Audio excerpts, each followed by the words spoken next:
பொண்ணா? First of all கல்யாணமே வேணான்னுக்கிறேன். So கண்டிப்பா லவ் பண்ற எனக்கு வந்து அவங்களுக்கு இஷ்டம்னா அவங்க போயிட்டு வரட்டும், அதுல எனக்கு ஒன்றும் ப்ராப்ளம். ஓகே. பொண்ணுக்கு ஓகேனா ஓகே, எனக்கு ஒன்றும். ஓகே. உங்க பேரு? என் பேர் கார்த்திக். கார்த்திக். என்ன பண்றீங்க? Bangalore software engineer. சோ உங்களுக்கு வந்து நீங்க ஒரு பொண்ணை லவ் பண்றீங்க. ஓகே. அவங்க வீட்டுல அவங்க அப்பா ஒரு கண்டிஷன் வைக்கிறாரு. அது என்னங்க? கொஞ்சம் விவரமா சொல்லுங்க. வீட்டோட மாப்பிள்ளையா இருந்தா மட்டும்தான் பொண்ணு தருவேன் அப்படின்னு. நீங்க என்ன முடிவு எடுப்பீங்க? அவங்க போடுற கண்டிஷனுக்கு நாம ஏன் ஒத்துக்கணும்?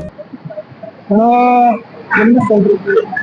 என்ன முடிவு எடுப்பீங்க? பட் அந்த டீலிங் எனக்கு ரொம்ப பிடிச்சிருந்துச்சு. பொண்ணா? ஃபர்ஸ்ட் ஆஃப் ஆல் கல்யாணமே வேணான்னுக்கிறேன். சோ கண்டிப்பா அந்த மாதிரி ஒரு முடிவு வராதுன்னு நினைக்கிறேன். என்னடா ஜீவனுக்கு இல்ல, இதே ஒரு பொண்ணை லவ் பண்ணி கல்யாணம் பண்ணிப்பீங்க அப்படின்னு உங்களுக்கு கட்டாயம் வரும்ல. சோ அந்த கண்டிஷன்ல அந்த பொண்ணு கொஞ்சம் வசதினே வச்சுக்கலாம். என்னடா சொல்ற? எல்லாத்தையும் தாண்டி வச்சுங்க. அந்த பொண்ணு உங்களுக்கு ரொம்ப பிடிக்குது, ரொம்ப லவ் பண்ணுது.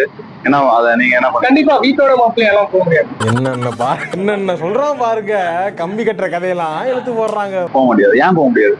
போக முடியாது ஏன்னா லவ் பண்ற எனக்கு வந்து ஒரு பொண்ணை பார்க்க இந்த கதையெல்லாம் என்னிடத்தில் விடாதே கபோதி ரிலேட்டிவ்ஸ் இருக்குல்ல. சோ அந்த மாதிரி இருக்கும்போது நான் எதுக்கு வந்து வீட்டோட மாப்பிள்ளையா போறேன்? நான் சரியா பேசுறேன். சரியா தான் இருக்கு. சரி. அப்ப அந்த பொண்ணு உங்க வீட்டுக்கு தேடி வரும்போது அது ஒரு பிரச்சனை இருக்குல்ல. அந்த பொண்ணு அவங்க குடும்பத்துல எல்லாத்தையும் விட்டு வருது. நீங்க என்னென்னமோ பேசுறீங்க, எனக்கு ஒரே குழப்பமா இருக்கியா. பட் இருக்கிற ஒரு இது அந்த மாதிரி தானே இருக்குது. கலாச்சாரம் எல்லா கலாச்சாரத்திலும் நம்ம பின்பற்றது இல்ல. அதாவது ரெண்டு பேரும் சமம்னா அப்ப அவங்க நம்ம வீட்டுக்கு வர்றது, நீங்க அவங்க வீட்டுக்கு போறது சரிதானே? நீ அப்படி வரியா? சோ என்னன்னா அவங்களுக்கு இஷ்டம்னா அவங்க போயிட்டு வரட்டும், அதுல எனக்கு ஒன்றும் ப்ராப்ளம். ஓகே. உளறிட்டேனா இல்ல, அதாவது நீங்க என்ன நினைக்கலாம் அதே மாதிரி அந்த பொண்ணு நினைச்சா நீங்க உங்களோட முடிவு என்ன? அந்த பொண்ணோட முடிவு. அந்த பொண்ணுக்கு ஓகேனா ஓகே, எனக்கு ஓகே. வீட்டோட மாப்பிள்ள அந்த பொண்ணுக்கு ஓகே. வீட்டோட மாப்பிள்ள நான் வீட்டோட மாப்பிள்ள போக முடியாது.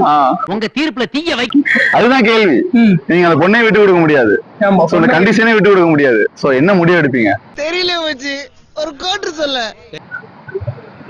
கண்டிப்பா அந்த பொண்ணுக்கு வந்து என்ன பிடிச்சிருதோ அதை பண்ணணும்னு நினைக்கிறேன். பெட்ரோல் மார்க்ஸ் லைட்டே தான் வேணுமா? இது வந்து சரியான பதில்.